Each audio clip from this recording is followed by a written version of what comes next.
ዋናው የጾም ጥቅም ለውጥ ነው። እሱስ የህይወት ለውጥ። ተናጋሪዎች ጭምቶች ሲሆኑ ለውጥ ነው። ኃያላን ደካሞች እንደሆኑ ሲያስቡ ለውጥ ነው። የህይወት ለውጥ በድለናል ብለው ሲያምኑ የሚያመጡት ለውጥ ነው። ከጾም የሚጸና ጋሻ ምን አለ? ስለምን እንጾማለን? ለመመለስ። ስለምን እንጾማለን? ራሳችንን ለማዋረድ። ስለምን እንጾማለን? ሐዘናችንን በእግዚአብሔር ፊት ልንገልጥ።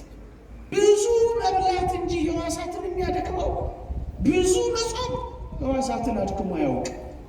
በጣም ብዙ የተመገቡ ሰዎች አይደሉም ምን በበሽታ የተጠቁት ሕዋሳቸው የደከመው? ነፍሴን በጾም አስመረርኳት ያለው ከዳን እስከ ቤርሳቤ የገዛው ንጉሥ ዳዊት አይደለም? እንዲህ አይነቱ ብርቱ ንጉሥ በጾም ነው ብርቱ የሆነው። የሚጾም ሰው ደካማና ለፍስፍስ የሚሆን እንዳይመስላችሁ። ነቢዩ ዳንኤል በዚያ በምርኮ ምድር በሀገሩ ልማድ ሽቶ እየተቀባባ አይደለም ድል ያደረገው፣ እየጾመ ነው ያሸነፈው። ማሸነፍ ከፈለጋችሁ በኮስሞቲክስ ብዛት አይደለም እናሸንፈው፣ ነፍሳችንን በጾም በማስዋብ ነው። መንፈሳችሁ ንቁ የሚሆነው በጾማችሁና በተራባችሁ ቁጥር ጥርት ይላል ነፍሳችሁ። በጾምና በጸሎት መድከም የለም። ለምን? ስንጾምና ስንጸልይ ጌታችን አብሮ ከኛ ጋር መስራት ይጀምራል።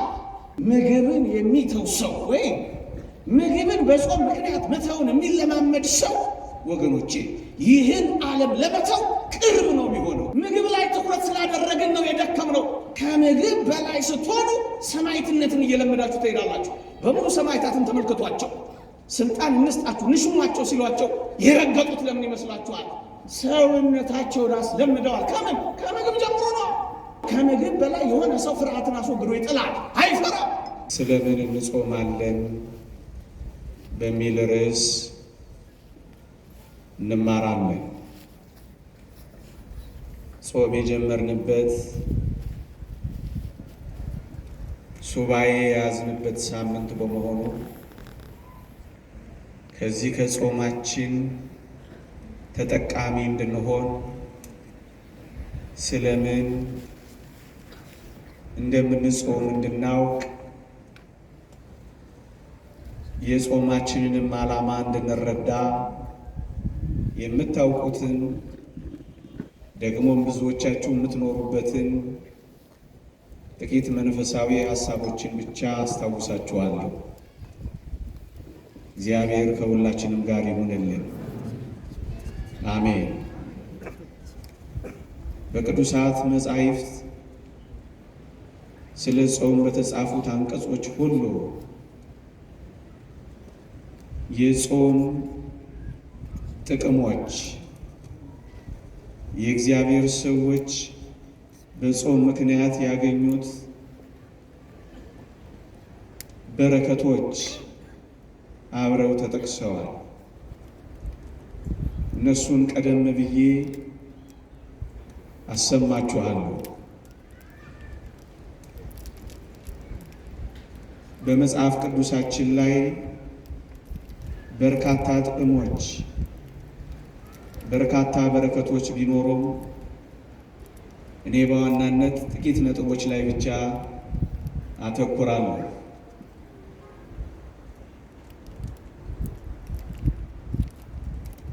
እንደኛ ባለው ዘመን ልንጠቀምባቸው ከሚገቡ ነጥቦች ጋር ለማያያዝ እሞክራለሁ። የመጀመሪያው ጾም ሐዘንን ለመግለጽ በእግዚአብሔር ፊት ማዘናችንን ለማሳሰብ ይጠቅመናል። ታስታውሱ ከሆነ ታላቁ ነህምያ አያሌ ቀንም አዝን ነበር፣ በሰማይም አምላክ ፊት እጾምና ጸልይ ነበር ይላል። ወገኖቼ ሐዘኑን የገለጸው ምሬቱን ያሳሰበው በወገኖቹ ላይ የደረሰውን ሐዘንም በእግዚአብሔር ፊት ያሳሰበው በብርቱ ጾምና ጸሎት ነበር። ወገኖቼ እንዲህ ነው የሚለው፣ አያሌ ቀንም አዝን ነበር፣ በሰማይም አምላክ ፊት ጾምና ጸልይ ነበር ይላል። ወገኖቼ ጾም ሐዘን አለው። ጾም የልብ ትካዜ አለው። ጾም በእግዚአብሔር ፊት ማዘናችንን መግለጽ አለው በውስጡ። ለዚህ ነው ነህምያ የኢየሩሳሌምን መፍረስ፣ የቅጥሮቿንም መቃጠል፣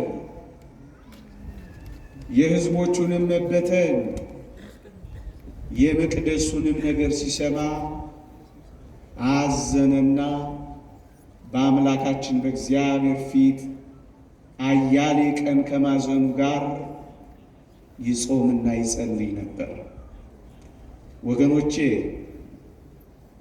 እኔና እናንተ በዚህ ዘመን በእርግጠኝነት በብዙ ነገሮች እያዘንን ነው ያለነው። ምናልባትም በምድር ላይ ሐዘን ካንጃበበባቸው ሰዎች ምናልባት ልንመደብ ይችል ይሆናል ካላጋነንኩት በቀር። ሐዘን አለብን። ሳቅ ላይ አይደለም ያለነው፣ ፈንጠዝያ ላይ አይደለም ያለነው። የምር በእግዚአብሔር ፊት መኖር የሚፈልጉ ሰዎች አሁን በሐዘን ስሜት ውስጥ ነው የሚኖሩት። ምክንያቱም በብዙ ጦርነቶች ውስጥ ታጅበን ነው ይህን ጾም እያካሄድን ያለን። በወገኖቻችን መካከል የእርስ በእርስ ጦርነቶች ህመሞች ሆነውብናል። መወሻሸት አንችልም። ይሄ ሐዘን ነው። ያኛውም የኛ ይሄኛውም የኛ ሆኖ ደም መፍሰስ እንባ ከመፍሰስ ጋር አብሮ መተከዝና ማዘን ይገባናል። የምር ሱባኤ የምር ጾም እናድርገው ካል ከጾማችን ጋር ብዙ ሐዘን ይጠበቅብናል። እንደምታዩት ነው። ብርሃኑ ጨለማ እስኪመስለን ድረስ ምን ደስ የሚያሰኙ ነገሮች ያሉንና ሳቅ ይቀድመናል። ሆድ ለማባስ፣ እናንተን ጥልቅ ሐዘን ውስጥ ለመክተል፣ የበራውን ፊታችሁን ለማጨለም፣ ደስታችሁን ለማጨፍገግ ፈልጌ ግን አይደለም። እውነቱን ግን ዋጥ ማድረግ አለብን። ሐዘን አለብን። በአደጋ ጣዮች ምክንያት ምስኪኖችና ምንም ያልሆኑ ሰዎች የሞት ዜናቸውን ደጋግመን እንሰማለን። ይህን እንዴት አድርገን ልንክደው እንችላለን? ምንም የለብን። ስለዚህ ኦርቶዶክሳውያን የእውነት ጾማችን ከሐዘን ጋር ነው? ሐዘን አለበት ነው? ስለታወጀና መደበኛ ኖርማል ስለሆነ ነው እያሳለፍን ያለነው? ጾማችን፣ ሱባያችን፣ መራባችን ለውጥ እንዲያመጣ ከፈለግን የምር ማዘን አለ። በቤተ ክርስቲያናችን መካከል ደስ የሚያሰኙ ነገሮች አንሰማ። እዚህም እዚያም አትሰበርም እንጂ ለመሰበር የምትቀርብ እስክትመስል ድረስ ትገፋለች። ይሄን መካድ ይቻላል? አይቻልም። ታዲያ የሚያሳዝነን ነገር የለም? እንደውም የሚያስደስተን ነገር ነው የጠፋ የሚመስለው። አንዳንዶች ይህን ለመካድ ሲሞክሩ እጅግ ያሳፍራል። እኛ እኮ ደስታ ጠልተን አይደለም፣ ሳቅ ጠልተን አይደለም። እውነቱ ግን ሐዘን ነው ያለው። ብዙ ወጣቶች ከእኛ ጋር መኖር እንደማይፈልጉ ታውቃላችሁ። ስደትን እየመረጡ ብዙዎች እዚህ ቅርባችን ኢሚግሬሽን እንደሚሰልፉ ታውቃላችሁ። ምን ይሄን መካካድ ይቻላል? አይቻልም። እና ሐዘን የለብን አለብን። ምኑን አንስተን ምኑን እንተዋዋለን? ታዲያ ይሄን የምር እያዘናችሁ ነው የምትጾሙ? እስኪ በዓላማ ሐዘን አለብን። ይሄንን ሁሉ እያሰብን የገለጽኩትንና ያልገለጽኳቸው ደግሞ ከቤታችሁ ደግሞ ከኑሯችሁ ደግሞ ከጓዳችሁ ደግሞ አፍንጫችሁ ስር ካሉት ህመሞችና ስቃዮች፣ ቁስሎች ተነስታችሁ ማዘን አይገባል። አያችሁ፣ አያሌ ቀንም አዝን ነበር፣ በሰማይ አምላክ ፊት እጾምና እጸልይ ነበር ይላል። ሳይበሉ ለሚያድሩት፣ መጠጊያቸው ለሚንከራተቱት፣ የነገ ተስፋቸውን ጭርምት ኩርምት ብለው ተጠብሰው ለሚያስቡት፣ ለሚቀጥለው ትውልድ ጭምር ማዘን የለብንም? እንግዲያውስ የምር እግዚአብሔር የሚቀበለው ሱባኤና ጾም እንዲሆን ከፈለግን ማዘን እንጨምርበት፣ ልምድ አናድርገው። አንደኛ። ሁለተኛ፣ በቅዱሳት መጻሕፍት የምር ይጾሙ የነበሩ ሰዎች በጾማቸው ምን ያደርጉ እንደነበር ታውቃላችሁ? ራሳቸው በልዑል እግዚአብሔር ፊት ያዋርዱ ነበር። ወገኖቼ መጽሐፍ ቅዱስ እንዲህ ይላል፣ በፈጣሪያችን ፊት ሰውነታችንን እናዋርድ ዘንድ ጎዳናችንንም ያቀናልን ዘንድ ለልጆቻችንና ለፍጥረቱም ሁሉ ጎዳናቸውን ያቀናላቸው ዘንድ አህዋ በሚባል ወንዝ ጾምን እንጹም ብዬ አዋጅ ነገርኩኝ። ስለዚህ ነገር ጾምን፣ ወደ እግዚአብሔር ለመንን፣ እርሱም ተለመንን ይላል። ምዕመናን፣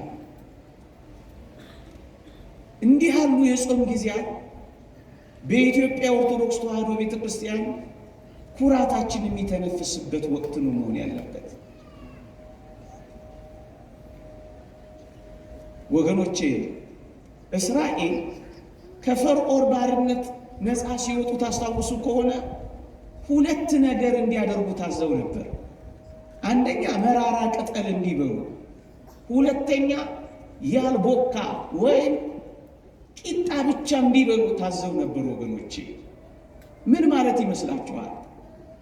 ከፈርዖን ቀንበር ተላቀው የፋሲካውን በግ በልተው ከነዓን እንዲገቡ አስገድደው መከራቸውን እንዲያስቡ መራራ የሆነው በጾም ራሳቸውን እንዲያስገድዱ፣ ከዚያስ ያልቦካ ያልፋፋ ቂጣ ብቻ እንዲበሉ እንደተባለ በትዕቢት ያልተነፉ እንዲሆኑ አድርጎ ነበር።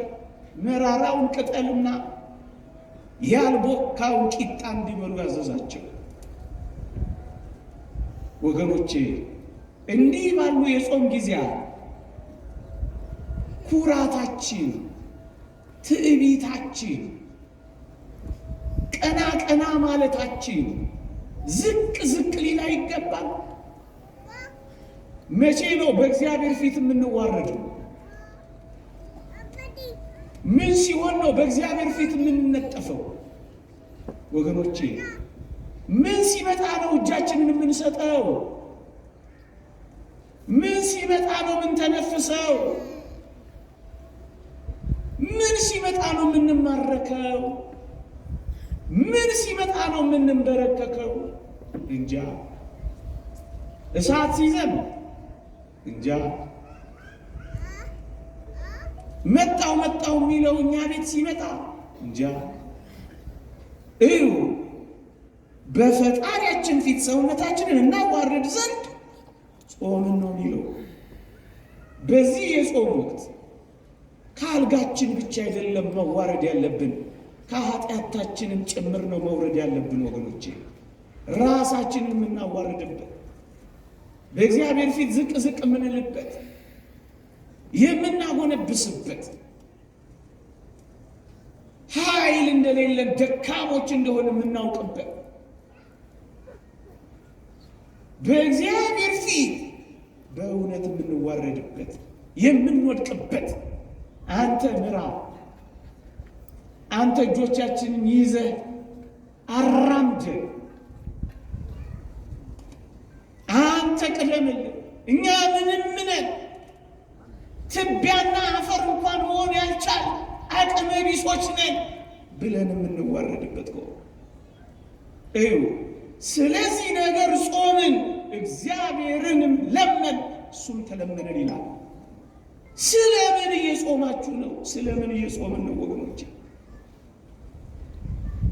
ጉዳያችን ምንድን ነው? አሁን የምንጾምበት ስለዚህ ነገር ጾም የምንልበት ጉዳይ አለ ነው? መደበኛ ስለሆነ በየዓመቱ የሚገባ በየዓመቱ የሚወጣ ስለሆነ ብቻ ነው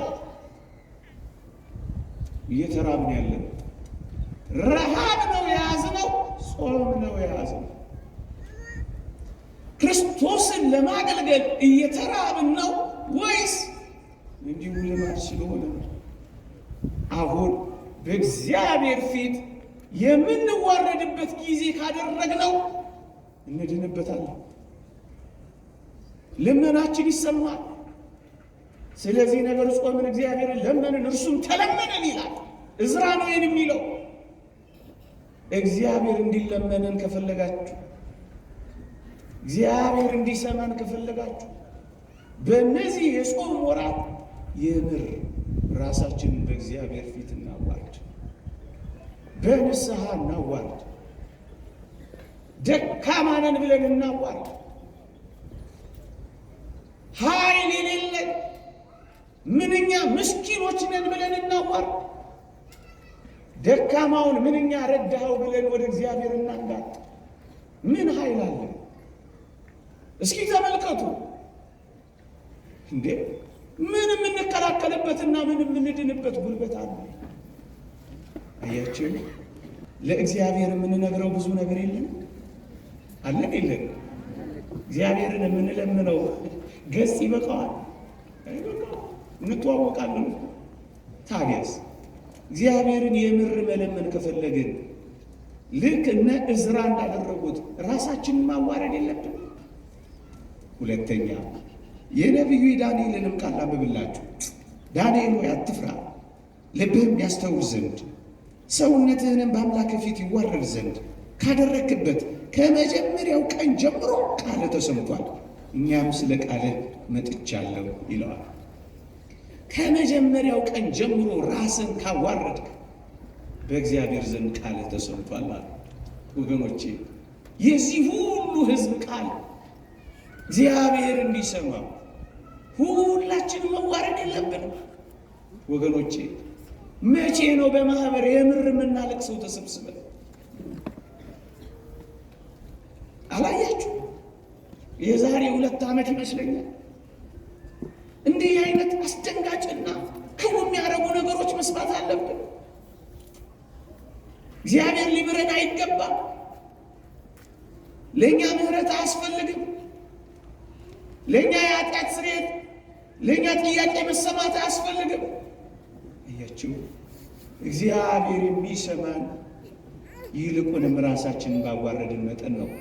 የምናዋርደው ደግሞ በጾም መሳሪያነት ነው ወገኖቼ። ሁለተኛ፣ ሶስተኛ ከበደላቸው ከኃጢአታቸው የሚመለሱ ሰዎች ሁሉ ይጾሙ ነበረ ወገኖቼ። አሁን ይህንን ጾም ስንጾም ወገኖቼ በበደል እስራቶች፣ በኃጢአት ተብታቦች፣ በተከፈቱ አንደበቶች፣ በሚናጠቁ እጆች፣ በቆሸሹ ሰውነቶች እነዚህ የአጽዋማት ወራት ወገኖቼ በደላችንን ሳናምን በኃጢአታችን ሳንጸጸት በበደልና በክፋቶች መካከል እየተመላለስን መሰማትን ከወዴት እናገኛለን? ጾም ወደ እግዚአብሔር የመመለሻ በድለናል ብለን በእግዚአብሔር ፊት የመነጠፊያ ጊዜያችንም አይደለም። ስንቶቻችን በንስሐ ሕይወት ገጥመነዋል እንዴ? እንድንሰማ ተቀባይነት እንድናገኝ መንገዱ ይሄ ከሆነ ታዲያ ጾማችን የመመለሻችን እንዲሆን አናደርጋትም? በጣም ቀላል። ከእግዚአብሔር ጋር በድለናል ብለን ንስሐ መግባትና መታረቅ ብቻ። እንዲህ ይላል እግዚአብሔር ቃል፣ ላንብብላችሁ። ውሃ ቀርተው በእግዚአብሔር ፊት አፈሰሱ፣ በዚያም ቀን ጾሙ፣ በዚያም እግዚአብሔርን በድለናል አሉ። ጾም በደልን ማመኛ፣ ጾም እግዚአብሔርን ደጅ መጥኛ፣ ጾም በንስሐ ምክንያት ለኃጢአት መካሻ ጊዜ ካልሆነ ታዲያ ምንድን ነው? እንዲሁ መደበኛ ልማድ፣ እንዲሁ ሰዓት ሲደርስ መብላት፣ እንዲሁ ቀን እየጠበቅን ዓመት ይሄን ማድረግ ሳንመለስ ስንት ጥያቄያችሁ ሳይመለስ ስንት ጾም አለፈ። ወገኖች የጾም ውጤቱ የሚታወቀው የመንፈሳዊ የሕይወት ለውጥ ስናመጣ ነው። 55 ብርቱ የጾም ቀናት ባለፉ ቁጥር ስንት የሕይወት ለውጥ ያላመጣንባቸው የጾም ወራት ነጎዱ። እመኑኝ፣ ይሄ 55 ቀን ካለቀ በኋላ የሕይወት ለውጥ እናመጣለን። ቅዱስ ዮሐንስ አፈወርቅ የጾም ውጤቱ የሚታወቀው የሕይወት ለውጥ ስናመጣ ነው ይላል። አለበለዚያ ምኑ ጾም ነው? ትንሽ ጊዜ ገርመን ከዚያ ደግሞ ገርመን ያደረግነውን ያክል ክፍት እናደርገዋለን። ትንሽ ጊዜ ሰብሰብ፣ ከዚያ በኋላ ደግሞ ባያሌው እንበተናለን። ታዲያ የታለ የጾም ጥቅሟ? ዋናው የጾም ጥቅም ለውጥ ነው። እሱስ የሕይወት ለውጥ። ተናጋሪዎች ጭምቶች ሲሆኑ ለውጥ ነው። ኃያላን ደካሞች እንደሆኑ ሲያስቡ ለውጥ ነው። ወዲህ ወዲያ የሚሉ ሲወሰኑ ለውጥ ነው። ከትንሿ ነገር ጀምሮ የሕይወት ለውጥ በድለናል ብለው ሲያምኑ የሚያመጡት ለውጥ ነው። ሶስተኛ፣ አራተኛ፣ ያለምንም ጥርጥር ሁላችንም አንድ ደግሞ ተጋድሎ አለብን ወገኖቼ። ክርስቲያን እንደመሆናችን ይልቁንም ደግሞ ከዛ ከፍ ብሎ ኦርቶዶክሳውያን እንደመሆናችን ከአጋንንት ጋር ገባንም አልገባንም፣ ወደድንም ጠላንም ውጊያ ውስጥ ገብተናል። ደም ተቃጠናል። ትግል አለብን ከሰማያውያን ሰራዊት ጋር ተጋድሎ ይዘናል። ታዲያስ በምን ልናሸንፈው ይገባል ወገኖቼ? የሚታገሉን አጋንንት አይናቸውን ትኩር ብለው ቢያዩ ሊያጠፉ የሚችሉ መናፍስት እንዳሉ አታውቁ? ታዲያ ብቻችን እንዴት እንችላቸዋለን? ዝም ብለን እየተዋጋን የሆነ እየወደቅን ያለ ነው። የሰራዊቱን አለቃ ከኋላ አድርገን እኛ ፊት እየሮጥን የሆነ እየወደቅ ነው። ይዛል እጃችሁ ላይ የብር መሳሪያ። እንዲህ ይላል መሪ ይስሐቅ፣ ክፉ ባላጋራ ሰይጣን ከሰው አንዱን ጾም ሲጾም ያየው እንደሆነ ይፈራል። ጌታ በቆሮንቶስ ገዳም ያሳፈረውን ማፈሩን የነሳውን ድል መንሳቱን ያስበዋል። ሊቀ ካህናት ከሚሆን ከጌታ በተሰጠን በጾም ኃይሉ ትደክማለች። ከዚህ ከጾም የሚጸና መንጋሻ አለ። ከአጋንንት ጋር ለመዋጋት ለልቦና ጽናትን የሚሰጠው እንደ ጾም ያለ ምን አለ? ይኸውም ክብር ይሆንና ክርስቶስን ለማገልገል መራብ ነው። እና በምን ትዋጉታላችሁ? በብዙ ጾም ካልሆነ እንዴ ነቢዩ ዳዊትስ ያለውን አልሰማችሁም? አጋንንት ሲያስጨንቁኝ ማቅ ለበስኩ፣ ነፍሴንም በጾም አደከምኳት፣ ጸሎቴም ወደ ብብቴ ተመለሰ ይላል። አጋንንት ሲያስጨንቁኝ ማቅ ለበስኩ። አጋንንት እየተዋጉን ነው፣ ምንም ጥርጥር የለውም። የጨለመው ገዢ ዓለምን ሊቆጣጠራት እየቀረበ ነው፣ ምንም ጥያቄ የለውም። አንበሳ ሊውጠን በዙሪያችን እየጮኸ ነው፣ ምንም ጥያቄ የለውም። የሰው መስሎም ከሆነ ተሳስተናል። ታዲያስ ከጾም የሚጸና ጋሻ ምን አለ ለመዋጋት?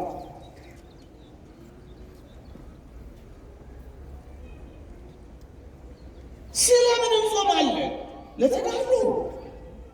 ስለምን እንጾማለን? ለመመለስ። ስለምን እንጾማለን? ራሳችንን ለማዋረድ። ስለምን እንጾማለን? ሐዘናችንን በእግዚአብሔር ፊት ልንገልጥ። ከብዙ በጥቂቱ ከረጅሙ ባጭሩ ጥቂት መንፈሳዊ ሀሳቦችን ጨምሬላችሁ ላብቅ። ሰዓት እንዳልወስድ ብዬ ነው አጠር ማድረግ። እግዚአብሔር ከሁላችንም ጋር ይሁን። እየሰማችሁኝ እንደሆነ ተስፋ አደርጋለሁ። ኦርቶዶክሳውያን ይዘናቸው ልንሄድ የሚገቡን ጥቂት ቁም ነገሮች ከነዚህ ጋር አንዳንድ ሀሳቦችን ልጨምርላችሁ። አንደኛ አደራ ብዙ በመመገብ እንጂ በመጾም ክርስቶስን ለማገልገል በመራብ በምናደርጋቸው የአጽዋማት ጊዜያት በመራባችን በመጾማችን ደካሞች እንዳንሆን ልንነግራችሁ እንወዳለን። ብዙ መብላት እንጂ ሕዋሳትን የሚያደክመው ብዙ መጾም ሕዋሳትን አድክሞ አያውቅ። ዓለሙ ገልብጦ እንዳይነግረን እኛም በዚህ ሁኔታ እንዳንረዳው ነው። በጣም ብዙ የተመገቡ ሰዎች አይደሉም ምን በበሽታ የተጠቁት ሕዋሳቸው የደከመው ነው እኮ። ወገኖቼ ከዳን እስከ ቤርሳቤ የገዛው ንጉሥ ዳዊት ብርቱ ጿሚ እኮ ነበር። ቅድም አነበብኩላችሁ አይደለም? ሰውነቴ ቅቤ በማውጣት ከሳ ያለው እሱ አይደለም? ነፍሴን በጾም አስመረርኳት ያለው ከዳን እስከ ቤርሳቤ የገዛው ንጉሥ ዳዊት አይደለም? አያችሁ፣ እንዲህ አይነቱ ብርቱ ንጉሥ በጾም ነው ብርቱ የሆነው። በጾም ትነግሳለህ ክርስቲያን ሆይ። እንዴ ከለዳውያንን በደንብ አድርጎ ተጽዕኖ ያሳደረባቸው ደግሞም የተቆጣጠራቸው ነቢዩ ዳንኤል እኮ ጿሚ ታራሚ ነበር ወገኖቼ። የሚጾም ሰው ደካማና ለፍስፍስ የሚሆን እንዳይመስላችሁ። እዩ ነቢዩ ዳንኤል በዚያ በምርኮ ምድር በሀገሩ ልማድ ሽቶ እየተቀባባ አይደለም ድል ያደረገው፣ እየጾመ ነው ያሸነፈው። ማሸነፍ ከፈለጋችሁ በኮስሞቲክስ ብዛት አይደለም እናሸንፈው፣ ነፍሳችንን በጾም በማስዋብ ነው። ይሄው የሚነግረን እሱ ነው። በጥበብና በማስተዋል የበለጸጉት በራእዮችና በህልሞች የዳበሩት እነዚያ ሦስቱ ሕፃናት በላተኞች እንዳልነበሩ አታስታውሱ? የበላና የተማረ እንግዲህ ሞክሩት፣ ሊሆን ይችላል። አንደኛው ግን እውነቱን እንነጋገር ከተባለ እንደ እግዚአብሔር ቃል አስተዋዮች፣ ጥበበኞች፣ በጣም ንቆች የነበሩት በጣም ብዙ የሚበሉት አሉ። እንዳትሳሳቱ።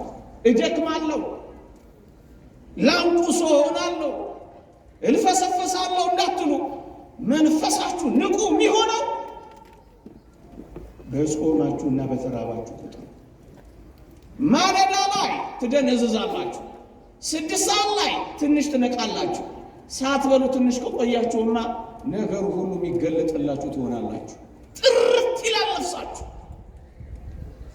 ወገኖቼ ጾማችንማ እውነተኛ ሲሆን መክሳት የለውም፣ ወፍረዋል። መጥቆር የለውም፣ አብርተዋል። መደንዘዝ የለውም፣ ንቁ ሆነዋል። አልደከሙም፣ በርትተዋል። እውነት እንነጋገር ከተባለ በአጭር ያልተቀጡት ብዙ ዘመን የጠገሙት እኮ ጸዋሚዎች ናቸው።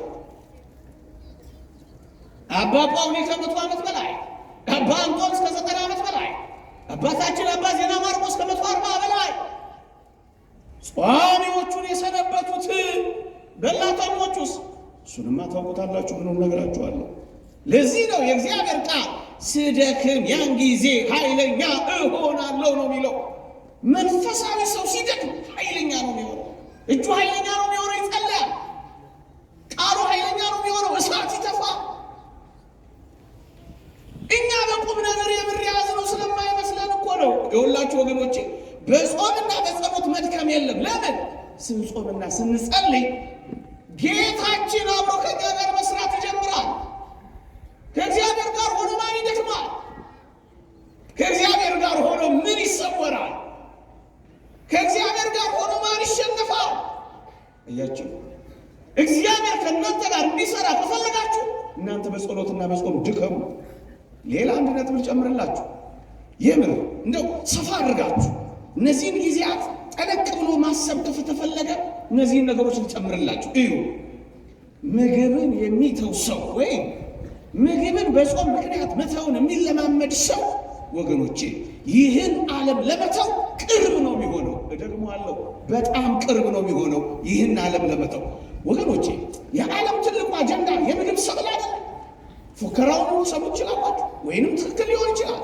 በዓለም እይታ በዓለም ላይ የመጀመሪያው ቁጥር አንድ አጀንዳ በምግብ ሰብል ራስን መቻል። ምግብ ነው ዋናው ነገር። በልተሃል፣ በልተሻል። ስንት ሰዓት ላይ ትበላለህ? ምን ትበላለህ? የት እንብላ? ወሬው ሁሉ እንብላ ነው ምግብ ምድር ላይ ምግብ ነው ሁሉም ነገር ወሬው። ወገኖቼ የዓለም መመዘኛ በቀን ስንት ካሎሪ ትበላለህ ነው። በቃ ምግብ ነው፣ ምግብ ነው ጉዳዩ ያለ ወገኖቼ። አያችሁ፣ ከምግብ ሐሳብ በላይ ስትሆኑ ምግብን መርገጥና መናቅ ስትጀምሩ ሀብት ከመናቅ በፊት የሚቀድመው ምግብን መተው ነው። ይሄንን ነው አሁን የምንለማመደው። ይሄንን በጥልቀት የሚለማመድ ሰው ዓለምን ለመናቅ ቅርብ ነው የሚሆነው። ያልኳችሁ እኮ ለዚህ ነው። ትኩረቱን ከምግብ ላይ ያነሳል።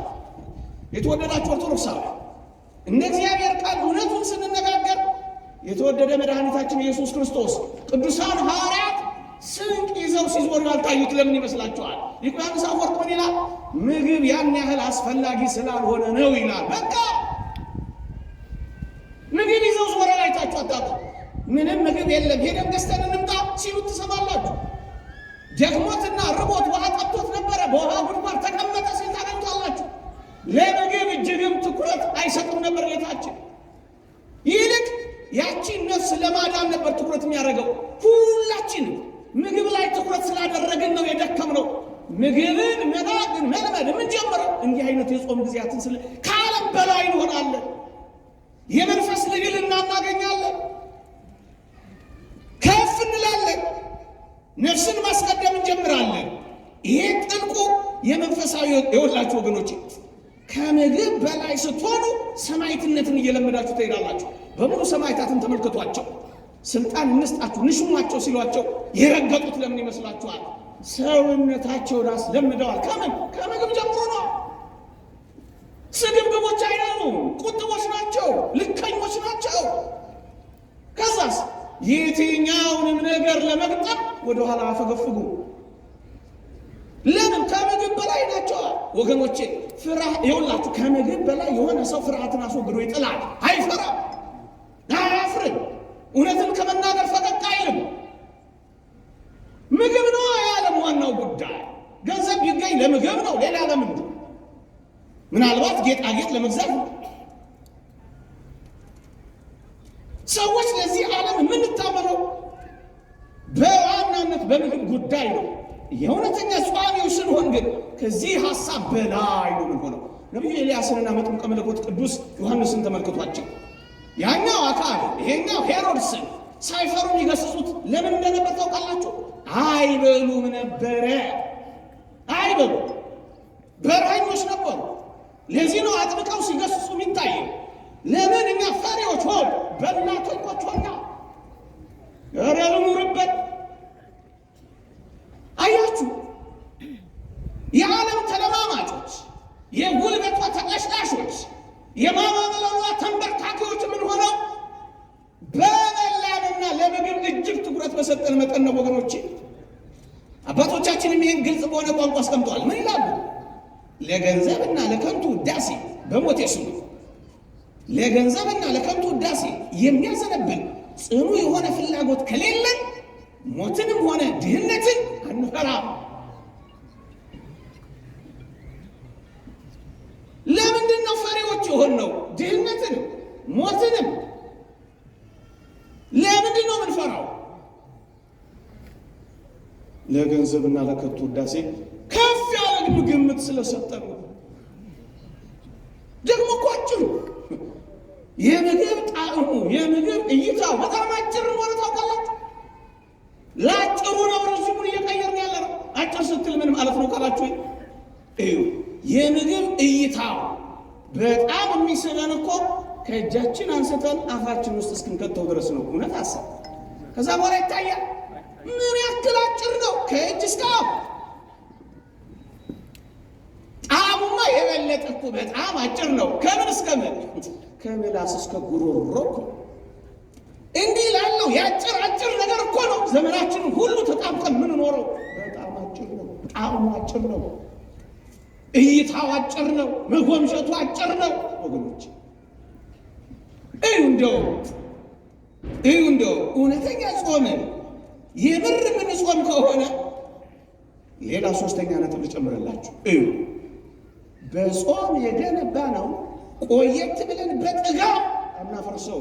ደግሞ አለው ስትጾሙ ውላችሁ የለም ታዲያስ ቆየት ብላችሁ ብዙ በመጥገብና ብዙ በመብላታችሁ በጾም ምክንያት የገነባችሁትን መንፈሳዊ ጸጋ ሀገራችሁ እንዳታፈርሱት እና ምን እናደርገው ካላችሁ በልኩና በመጠኑ ተመገቡት። ጾም ማለት ይሄ ነው።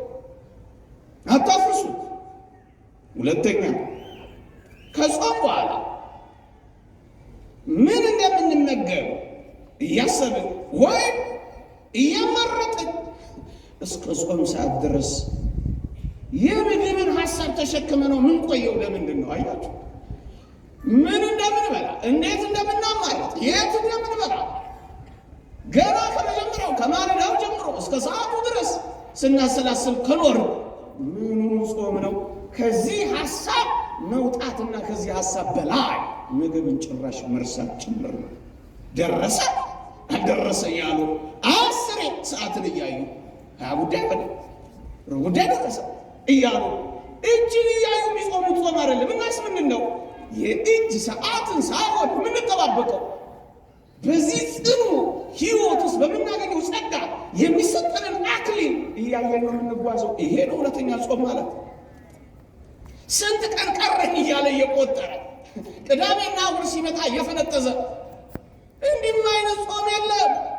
ይልቅ በጾም ውስጥ ባሉ በረከቶች ነፍስ በምታገኘው ንጽህና እየተደሰተ መኖር ነው እውነተኛ ጾም። ይሄ ነው። እንደውም አንድ ጊዜም ተነጋግረናል። የምር የምንጾም ከሆነ ስጋና ቂቤ ወይም አሳ ወይም ምናምንን ብቻ መተው አይደለም፣ የምንወደውን ነገር እንኳን ሳይቀር መተው ነው። ሽሮ ነው ላንተ ምርጥ፣ እሱንም ጭምርቶ። ለዚህ እኮ ነው እግዚአብሔር ቃል ማለፊያ እንጀራም ጭምር አልበላሁም የሚለው። እውነተኛ ጿሚዎች ማለፊያ ነገርም የላቸው። ይሄ በአንድ ጊዜ የሚደረስበት ላይሆን ይችላል፣ ግን አስቡበት። ቀስ በቀስ ትንሽ ነገር እየቀመሱ ነው የሚኖሩት። ጾም ማለፊያ ነገር እንኳን አልቀመስኩም ይላችኋል። የምንወደውን ነገር ፌቨራይት የሆነውን ነገር እንኳን መተው ነው። በጣም የሚደምቀው ግን አባቶች አንድ አስደናቂ ምክር ይመክራሉ። ምን ይላሉ? የጾም ሰዓት እንኳን ሲያበቃ አትጣደፍ ይላሉ። አትጣደፍ፣ ከምግቡ በላይ መሆንን አሳይ። እንዴት? ምግብህን አስቀምጥና መጀመሪያ ልጸልይ፣ ከዛ በኋላ አበላለሁ በል፣ ጸልይ። ከዛስ እንደገና ምግብህን አስቀምጥና አንድ የመጽሐፍ ቅዱስ ቃል አንብበህ ምግብ ይቀመጥ። ከምግብህ ሀሳብ በላይ መሆንን አሳየው። የመጽሐፍ ቅዱስ ቃል አንብብ፣ ተመገብ። መጀመሪያ ነፍስን መግባል። ከዚያስ አሁን ልብላ አትበል። እንዲያውም እንዲህ ብለህ ምግቡን አሳፍረው። ምን ብለህ? ትንሽ ደግሞ ያነበብኩትን ቃል ላሰላስለው ብለህ ተመሰጥበት። ምን ማለት ነው? ከምግብህ በላይ ሁንበት። ጨምረህ ለተወሰኑ ደቂቃዎች አምላክህን አክብርበት።